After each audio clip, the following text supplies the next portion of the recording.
සුඛිතශ YouTube channel එකට ඔයාලව ආදරයෙන් පිළිගන්නවා. අද මම ඔයාලට අරන් ආවේ ගෙදරදිම chicken soup එක හදාගන්න විදිහ. ඉතින් කඩේ තියෙන රසකාරක නැතුව අපි බලමු ගෙදරදිම සෞඛ්‍ය ආරක්ෂිත විදියට chicken soup එක හදාගන්න විදිහ. මේක පොඩි දරුවෙකුට උනත් බය නැතුව දෙන්න පුළුවන් කෑමකට දාලා rice එකක් හදන වෙලාවට soup එකක් හදන වෙලාවට මේකට දාලා ඔයාලට හදාගන්න පුළුවන්. ඉතින් පිළිකාකාරක රසකාරක කන්න නැතුව අපේ කෑම බීම හදාගන්න ගෘහණියන් විදියට අපි සැලකිලිමත් වෙන්න ඕනි. එහෙනම් අපි මේ විදියට chicken soup එක හදාගන්නේ කොහොමද කියලා බලමු. මේකට අවශ්‍ය වෙනවා කැරට් අලයක් මේ විදියට පෙති කපා ගන්න ලොකුවට, තක්කාලි රටලුණු ගෙඩිය වගින් අරන් තියනවා ලොකුවට කපාගෙන, සුදු ලුණු බික් 3ක්, ඉඟුරු කෑල්ලක්, කරපිංචා ඉත්තක කොළ අරන් තියනවා. මේ තියෙන සැල්තිරි ඒ ටිකත් දණ්ඩ අරගෙන මේ විදියට කෑලි කපාගෙන අරගන්න.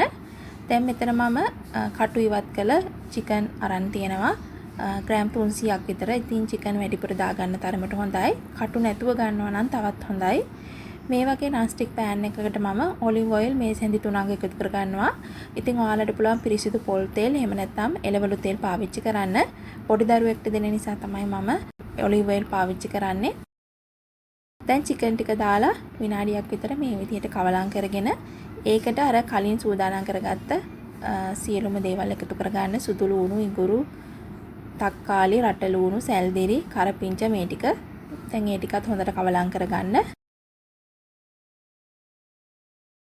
ඊළඟට මේකට මම කහ තේ හැඳි කාලක් එකතු කරගන්නවා. ලුණු තේ හැඳි භාගයක් දාගන්නවා. දැන් ගම්මිරිස් කුඩු එකතු කරගන්න කපපු තේ හැඳක් විතර.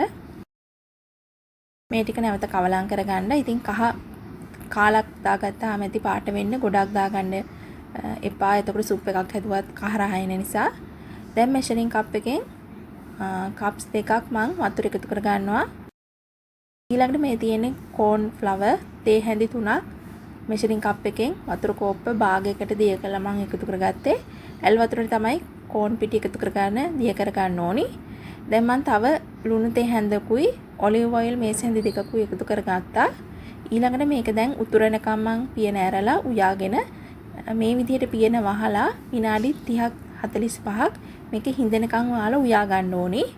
මෙන්න මේ ගානට හිඳෙන්න ඕනි. මේ ටික ලිපෙන් බාලා ටිකක් නිවෙන්න තියන්න. අපිට ග්‍රයින්ඩර් කප් එකේ දාලා අමර ගන්න පුළුවන් ප්‍රමාණයට මේ chicken cubes හදන මිශ්‍රණයේ ටිකක් නිවිලා තියෙන්නේ. මම මේ දැන් ග්‍රයින්ඩර් කප් එකට මේකෙන් භාගයක් දාලා හොඳට අමර ගන්නවා. කෑලි හිටින් නැති වෙන්න පේස්ට් එකක් වෙනකම් මේක හොඳට අමර ගන්න ඕනි. මෙන්න මේ විදිහට තමයි පේස්ට් එක එන්නේ. මම තව ටිකක් තියෙන නිසා මේ ටික වෙනමම බෝල් එකකට එකතු කරගෙන නැවතත් ඉතිරි මිශ්‍රණේ අමර ගන්නවා.